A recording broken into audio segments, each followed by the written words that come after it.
2015 оны 2 дугаар сарын 18. Алабама мужийн Моррис эмээх жижиг хотын 911-т нэгэн дуудлага ирдэг. Дуудлага хийсэн эмэгтэй бол 40 настай Синди Рис бөгөөд тэрээр гэртээ ирэхэд нь хэн нэгэн гэрийнх нь хаалгыг эвдэж орон хулгай хийхээр оролцсон бололтой жирээ сандал унгаад гэр орныг нь ундуу сундуу болгосон байна. Бас манай нөхөр Майкл Рис олдохгүй байна гэж тусламж хүсэн дуудлага өгдөг. I just got home and walked in the front door, and I don't know if the house has been broken into or what. The table's been knocked over. Okay, let's back up just a little bit. My husband. Okay, who are you? Cindy Henderson Reese. Cindy Reese?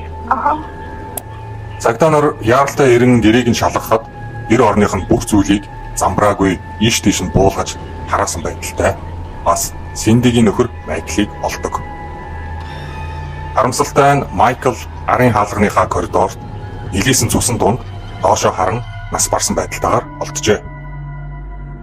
Түүний өхлийн шалтгаан ойлгомжтой байсан бөгөөд толгойных нь арын хэсэгт буудулсан шарахтай байлаа.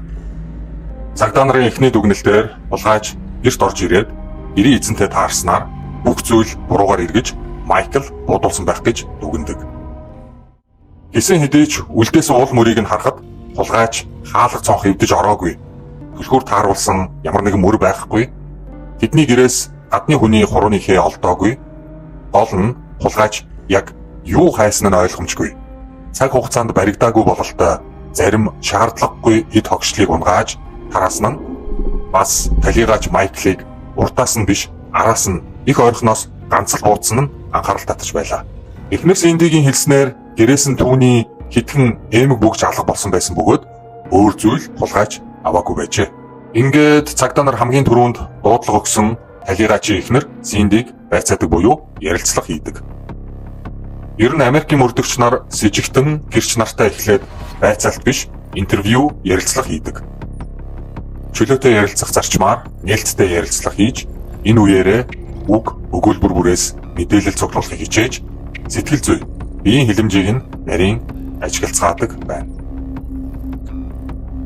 Тэр өдөр талигач Майкл ажилласаа эртгэн тараад эхнэр Синдигийн ажлаар дайрч түүнийг аваад хадам ээжийнхээ гэрээр түр орж мэд мэдээд гэртээ харьцаажээ. Орон хоол хийхэд зарим нэгэн орц хүнсний ногоо авах хэрэгтэй байсан тул Синди хүнсний дэлгүүр явж хэрэгцээтэй хүнсээ аваад гэртээ ирсэн байдаг.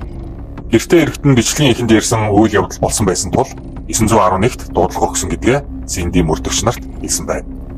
Мөрдөгч нар хэрэг дээр нэлээд нухацтай ажиллаж эхэлсэн ба хулгайч яг юу авах гэж ямар зорилгоор гэрт орсон байж болох вэ? Тэдний гэр их замбраагүй харагдах боловч урааж сүйтгэсэн зүйлс нь дандаа хямдхан үнэтэй биш тавилах огшлууд байсан. Үн хурж болох тавилгууд нь байрнаасаа огт хөдлөөгүй. Бас хулгайч юм ирж хайхаасаа илүү зүгээр л замбраагүй бүснүүлэх гэж тэднийх рүү орсон мэт харагдаж байлаа. Үүнээс гадна алга болсон гэх буруухан ширхэг эмэг бүгжин Синдигийнх байсан бөгөөд хулгайч талигач нөхрийн болон өөр бусад илүү үн хурж болох зүйлсийг яагаад огт тоосонгүй вэ? Ер нь энэ гэрт хулгайч байсан уу? Гэх мэт энгийн асуултууд араасаа цуурч байв. Мөрдөгч нар талигач эхнэр Синдиг илүү ихээр шалгаж ухаж эхэлснээр олон фактууд ил гарч ирдэг. 911 руу анх дуудлага өгсөн ярианда Синдийн ширээ тавилга унгаад гэр ундуу сундуу болгосон байна.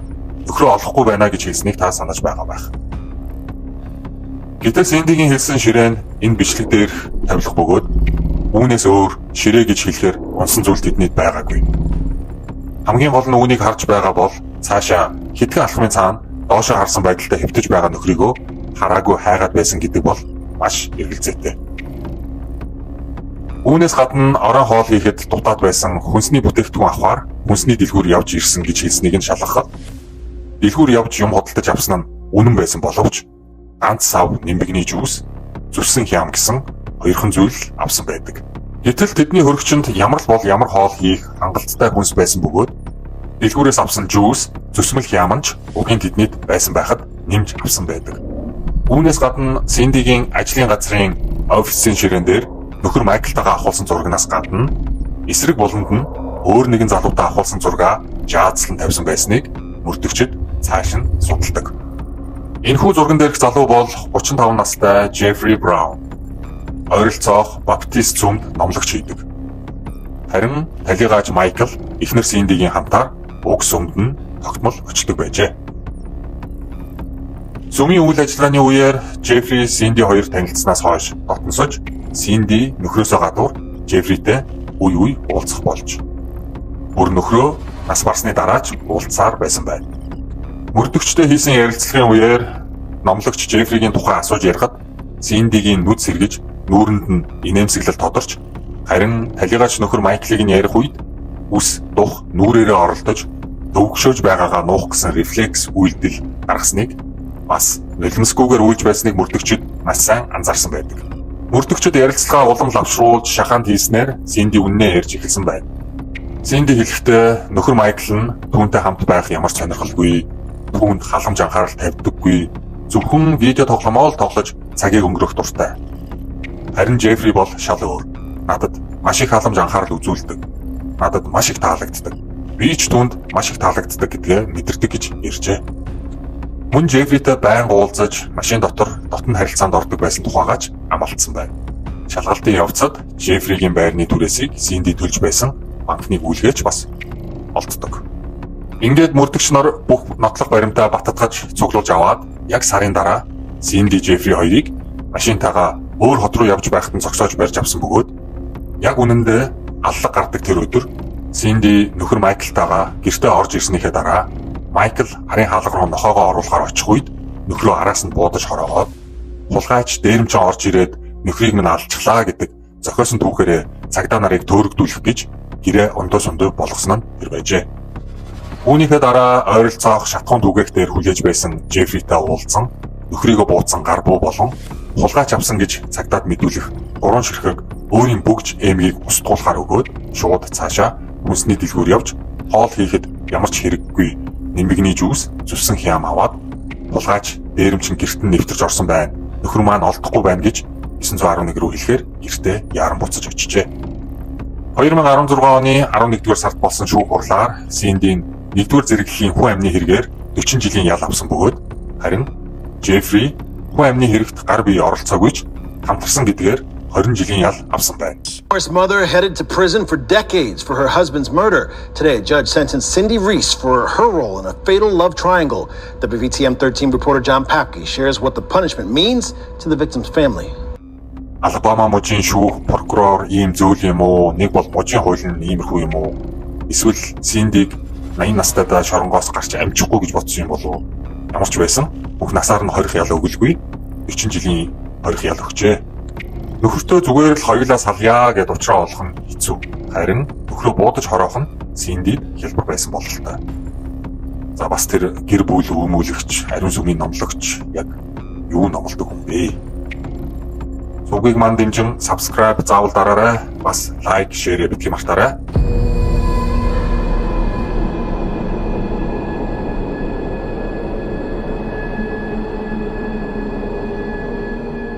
Энэ залуу бол 1970-ад онд эд олны анхаарал сонирхлыг татдаг байсан болцох тоглоом шоу тэмцээний ялагч Родни Алкала хэмээх залуу юм. Родни энэ шоунд оролцсноороо болцох тоглоомын алуурчин хоч авсан бөгөөд учир нь түүний үйлцэн цуврал аллагууд 1960-ад оны сүүлээс 1970 оны сүүл хүртэл 10 орчим жилийн хугацаанд үлдэгдсэн бөгөөд нарциссист, бага насны хүүхэд сонирхдог садист өвчтөй тэрээр 1943 онд Америкийн нэгдсэн улсын Техас мужийн Сан Антонио хотод төржээ. Бага байхад нь аав нь салж явснаас хойш ээж нь өөр хүнтэй хамтран амьдрах болж ээж эгч нарынхаа хамтаар Лос Анжелес хот руу нүүх гэх мэт байдлаар бага насаа өнгөрөөжээ. Ахлах сургуулаа төгсөөд удалгүй цэргийн албанд ирсэж тэндээ бичиг хэргийн албанд ажиллаж байх үед нь цэргийн эмч нарын хараа хяналтанд өртөж бусдыг өвтгөж таашаал авах нийгмийн эсрэг сэтгцийн өвчтөй гэж онцлогдсон бараг хөөгдөж халагдсан байна. Гисэн хэдиж тэрээр тухайн жилдээ Лос Анжелесын нэгэн сургуулийн уран зохиолын ангид ирсэн орж төгсөж чадсан байдаг. Родни Алкалан IQ-н 130 тавтай байсан гэдэг нь тархины багтаа амт сайн дээд сургууль төгсөж чадсан боловсралтай алуурчин байжээ. Тэрээр анхны хэрэгээ 1968 онд үйлдсэн байна. Ганцаараа явж байсан 8 настай Тали Шапиро гэх охиныг нэлээд ажиглаж байгаад ганцаараа явж байгааг нь баттаа мэдмэгцээ түүн дээр явж очин ээж аавынх нь танил мэтэр жүжиглэн авсан зургнуудаасаа үзүүлэх нэрээр хуурч охиныг машиндаа суулган өөрийн түр амьдарч байсан байр руугаа авч явдаг. Азар тэр хоёрыг зайнаас ажиглаж байсан нэгэн моциклтай залууд энэ бүхэн нэг л сэжигтэй санагдсан тул дагаж яваад аль байшинд орсныг нь мэдмэгцээ цагдаа дуудахаар явдаг. Тухайн үед одооных шиг гар утас зохион бүтээгдээгүй, холбоо харилцаа хангалттай хөгжөөгүй, хамгийн ойрхны утасны бүхийг олж цагдаа дуудлага өгөх. Цагдаа зөв байршлаа олж ирэх зэргээр баггүй цаг алдсан байх. Цагдаа нарыг ирэхэд Родни Алкала зүхтаж амжсан бөгөөд харамсалтай нь цагдаа нарыг шалаар урссан цус хувцсыг нь тастад тайлсан нүцгэн охины бие угтдаг. Яралтай түргэн тусламж ирж охиныг эмнэлэг авч явдаг бөгөөд азар охин амьд үлдэж чаддаг. Харгис хэрцгий Родни охиныг аимшигтайгаар зодож хүчнэдэн хүнд төмрөөр толгоороо цохиж маш хүнд гэмтээсэн байна. Санд минь зүхтсан Родниг цагдаа нар хинбэ гэдгийг нь байрандаа үлдээсэн үнэмлэхээр нь ядах юмгүй олж тогтоодог. Мөн уг байрнаас нь зөөнгүй охид бүсгүйчүүдийн зургнууд олсон байна. Ингээд цагдаа нар түүнийг эрен сурвалжилсан боловч олдохгүй байсан нь Родни нэрээ өөрчлөн Джон Боржер болгож солиод Нью-Йорк муж руу зүхтсан байсан байна. Түүний бага насны хүүхдэд үйлдсэн хэргийн харгис байдал болон баригдахгүй зүхтсан асуудлаас болж холбооны мөрдөх товчоо түүнийг хайж эхлэн муж даяар зургийг нь хэвлэж тараасны үр дүнд нэрээ өөрчилсөн Родниг 2 өсвөр насны охин таньж цагдаад мэдэгдэн баривчлуулсан байдаг.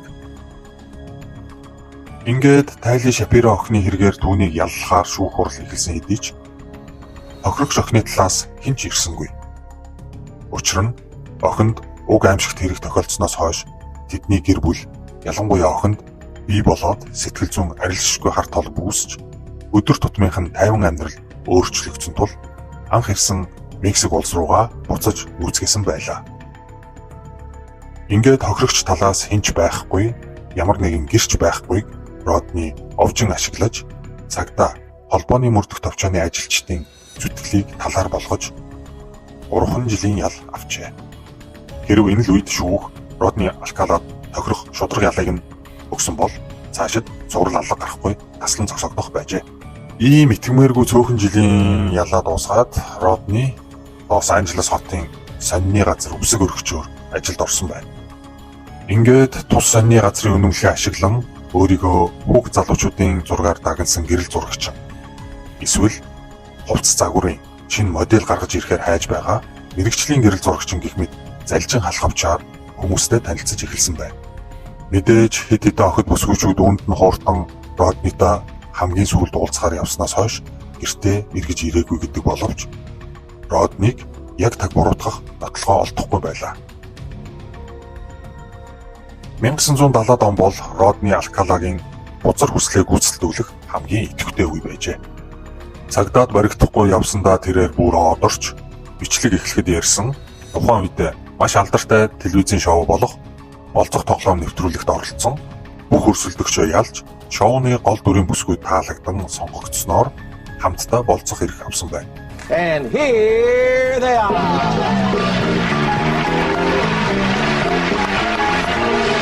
Good luck, gentlemen. Well, let's see. Bachelor number 1 is a successful photographer. Please welcome Rodney Alcala. Rod, welcome. And it's time to meet our young lady for game number 1, and here she is. Here is a young lady with a wealth of experience.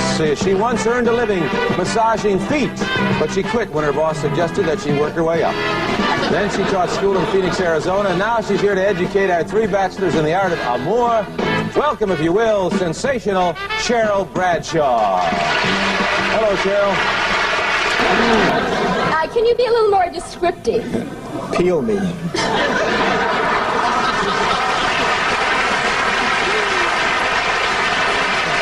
We got some great dramatic presentations, some good answers, but now I'm going to ask you a question. Will that date be Bachelor number 1, Bachelor number 2, or Bachelor number 3? Who gets the dates? Well, I like bananas, so I'll take one. Number one. That's your number one. All right. Well, there they go. Rodney Alcala. Rodney, come on and say hello. Congratulations, Rod. You did it with the one answer. Well, as far as I can see, Cheryl and Rodney, it looks like the two of you may be involved in... Роднийн утга уран зохиолын сургууль төгссөн, илтгэх, ярих чадвар сайн, IQ өндөртэй, царайлаг, загварлаг, өөрийн гэсэн донжтой, дээр нь жүжиглэх чадварт сайн суралцсан түүнийг гаднаас нь харсан ямар ч охид бүсгүйчүүд муу муухай зүйл бодлогүй татагддаг байсан нь хард заваан аимшигтэй хүслээ биелүүлэхэд нь их хэрэг болдог байсан гэж үздэг. Болцох тоглоом шоуны дараа гол дүрийн бүсгүй Родни хоёр болцоонд явах ёстой байсан хэдий ч бүсгүй Родниг нэвтрүүлгийн тайзан дээрхээс шал өөр, нэг л эвгүй, хүйтэн сэтгэл төрүүлж байсан гэсэн шалтгаанаар өөрийн мэдрэмж совингоо дагаж Роднитой болцоонд яваагүй. Цаашид ч огт уулзаагүй түүний амь насыг аварсан зөв шийдвэр байлаа. 1979 оны 6 дугаар сарын 28-ны өдөр Лос Анжелес хотоос урагшаа Хантингтон далайн хэрэг дээр 12 настай Робин Самсогийн охин үеийн найз охины хамт хоёулахнаа дугуй унаж тоглож байгааг Родни олж хараад үг өдөхөөр очдог. Энэ үеэр нь тэр хавийн нэгэн оршин суугч тэдэн дээр очин бүх зүйл хэвээ эсхийг асууж тэр хавьд урд өмнө огт харагдаж байгаагүй Роднид анхааруулга өгөөд явдаг. Иймд Родни хүний нүдэнд өртөхгүй газраас огтыг нууцаар ажиглаж эхэлдэг. Гэрээсээ бас балетын дугуулангаасаа холгүй байсан Робин Самсой охин найзаасаа салж дугуйгаа унан зам дагуу явж одохыг харсан Родни шууд л араас нь машинтайгаа дагсан байдаг. Энэ мөчөөс хойш охин сургаггүй болсон бөгөөд харамсалтай нь 12 өдрийн дараа түүний цогцос гэрээсээ 60 км-ийн зайтай хөнгүй бөглүү газраас олдсон байна. Салж явсан найз охиных нь хэлснээр ам зураг гарган алуурчныг эрен сурвалж хэлсний дагуу сарын дотор Родни Алкалаг цагдаа нар баривчилсан байна. Ингээд түүнийг нарийн шалгах явцад Родни Сиэтл хотод нэгэн түрээсийн шүүгээ эзэмшиж байсныг олж тогтоон онгойлготол сүүлд амь насаа алдсан Робин Самсой охины зураг зүүж байсан эмэг нь гарч ирсэн байна. Тэрхүү цоочтой шүүгээнд ганц талигач охины зураг эмгээр тогтохгүй, санаанд багтамгүй 100 гаруй охид бүсгүйчүүд бас бага насны хөвгүүдийн янз бүрээр авсан зурагнууд тэдний хэрэглэж зүүж явсан бөгж, цаг, эмэг зүйлдээс эхлээд дотоож, тэрхүү, оймс, алчуур гэх мэт хувцснууд хүртэл гарч ирсэн байдаг. Энэ бүгдийг Родни барьж, хурж үзэн талигаачдыг хэрхэн хороож байснаа санан дурсаж таашаал авдаг байсан сүүлд байцаалтаар тодорхой болдог. Дугуйтай охин Робин Самсойн амь насыг хороосон үйлдэлтэй Родни Алкала 1980 онд цаазаар авах ялаар шийтгүүлсэн хэдий ч шүүгээс гарч ирсэн тэр их олон фото зурагнууд хэд зүйлсийг сургаггүй алга болсон мөн энэ тэндээс олдсон танигдаагүй зохицуудтай харьцуулах, таниулах ажлууд дээр нь түүний өмнөх хэрэгүүдийг сэргээх гэх мэт олон учир шалтгааны улмаас түүний цаазаар авах ял хойшлогдож 1984 он дараа нь 1986 онд дахин шүүх хурлууд нь болж өмнөх ялаа баталгаажуулан ахин цаазаар авах ял сонсдог. Гэвч Родни цаазлуулсангүй. Шүүгээс гарч ирсэн баримтууд, шинээр нэмэгдэж илэрсэн цогцсууд түүнийг шууд цааслах боломж олгосонгүй. Бүгдийг нарийн тодорхой болгож Родни Алкала гэх энэ аимшигт мангас яг хэдэн охид бүсгүйчүүд бага насны хөвгүүдийг тамлан харгислаж хороосныг тогтоохын тулд цагдаа нарт хугацаа шаардлагатай байсан нь эсэргээрээ Роднид цаг хожих ашигтай байжээ гэж харагддаг. Ингэж сунжирсаар түүний шүүх хурлыг 2010 онд ахин товолдог. Энэ нь Родни анх цаазын ял авснаас хойш аль хэдийн 30 жилийн дараа гэсэн үг юм. Ийхүү 2010 онд түүний ахин нэг шүүх хурал болсон бөгөөд энэ үеэр аль хэдийн 67 настай болсон Родни шүүх, цагдаа, мөрдөгчдийн гайхшрал, зэвүүцлийг хүргэж чадсан байдаг. Тэрээр өмгөөлөгч болон ямар нэгэн хууль эрх зүйн туслалцаа авалгүйгээр шүүх хуралд оролцож өөрийгөө өмгөөлж байсан бөгөөд энэ нь Шүүхийн практикт тэр бүр гардаггүй маш ховор тохиолдол юм байна. Бүхэл бүтэн 5 цаг үргэлжилсэн хурлын туршид Родни байцаагч, гэрч, хохирогчдын дүрээр өөрөө өөртөөгөө ярьж, асуулт асууж, байцааж, хариулж байсан байдаг. Энэ үедээ бүр дуу хоолойгоо эрэгтэй, эмэгтэй дүр болгонд тааруулан өөрчилж байсан гэдэг. Шүүх хурлын хариу 2 өдрийн дараа гарсан бөгөөд Родни Алкалаг, 12 настай Робин Самсой, 33 настай Шарлотте Лэм, 27 настай Жоржия Викст, 18 настай Жил Баркомб, 23 настай Корнелия Крили, 23 настай Эллен Ховер, 28 настай Кристин Торнтон, 21 настай Жил Парентью гэсэн 8 эмэгтэйг хэрцгийгээр зодож, хүнд гэмтээж, хүчиндэж, амь насыг нь хэрцгийгээр хөнөөж, дараа нь бие цогцтой нь ёс бус харьцсан, хэрэгэ нуун далдалсан, шүүх цагдаагаас зугтсан гэд маш олон гэмт өгүүлбэрүүдийг нийлүүлээд 1-р зэргийн хүн амны хэрэгээр дахин буюу 3 дахь удаага цаазаар авах ял оноодог.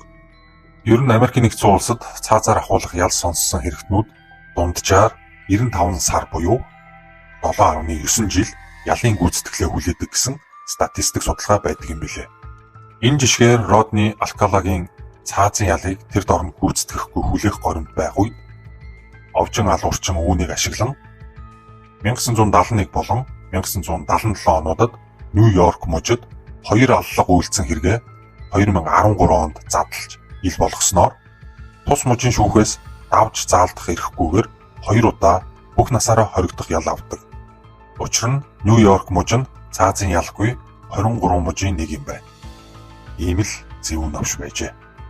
Цагдаа нар Роднид тохирох цаазын ялыг нь дахин өгүүлэхээр шүүгэнээс олдсон 130 орчим зурагнаас нийтэд нээлттэй үзүүлж болох тал орчим зургийг нь ил болгож иргэдээс тусламж үүсгэхэд 21 эмэгтэй өөрсдийнхөө зургийг таньж цагдаа руу холбогдсон ба 6 гэр бүл сургаггүй алга болсон гишүүнээ таньж цагдаа руу ярьсан байдаг.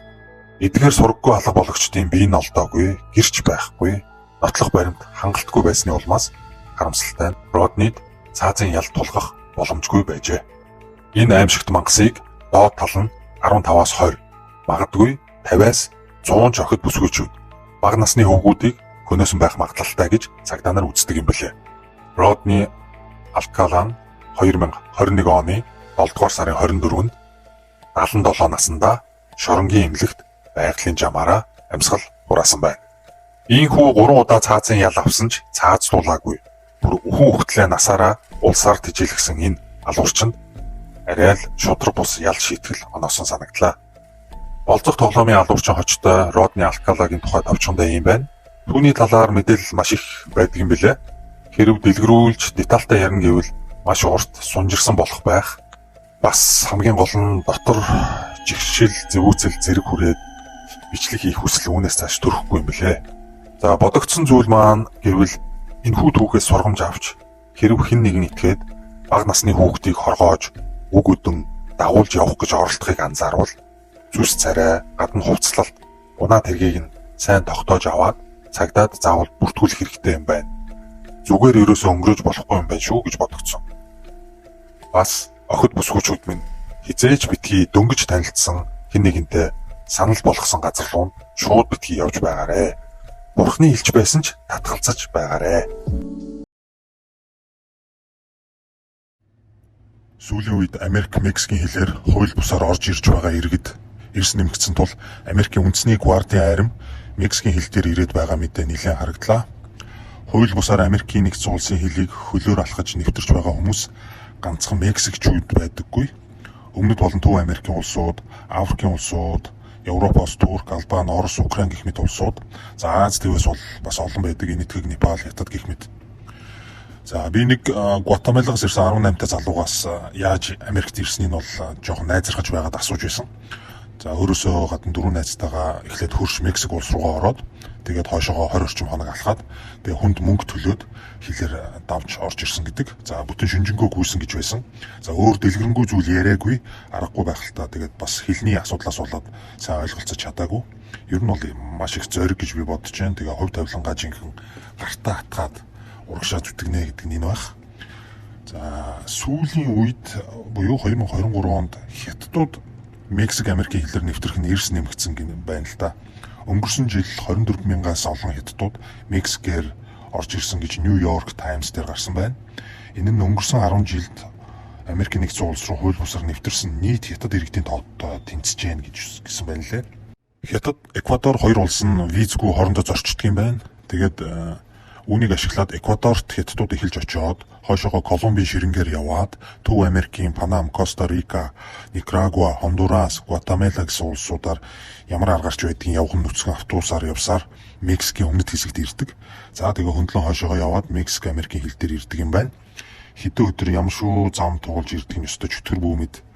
Тэмч бол амархан бол биш нь ойлгомжтой. За монголчууд маань бас цөөнгөө ганц хоёр хүн Мексикээр хөлөөрөө хилд авч Америкт ирсэн гэж сонсогддог. Гэхдээ мэдээж хэн ч өөрийгөө хууль бусаар замаар Америкт ирсэн гэдгээ хэлээд яриад байхгүй учраас яг хэдэн хүн бэ гэдэг тоо гаргах нь бол бүтэхгүй ажил. Яг ганц нэг хаалттай Facebook группүүд байдаг юм байна лээ. За өнөөдөр иймэрхүү сонинтой. Суугт маань subscribe, like, share дараарай. Тэр баяртай.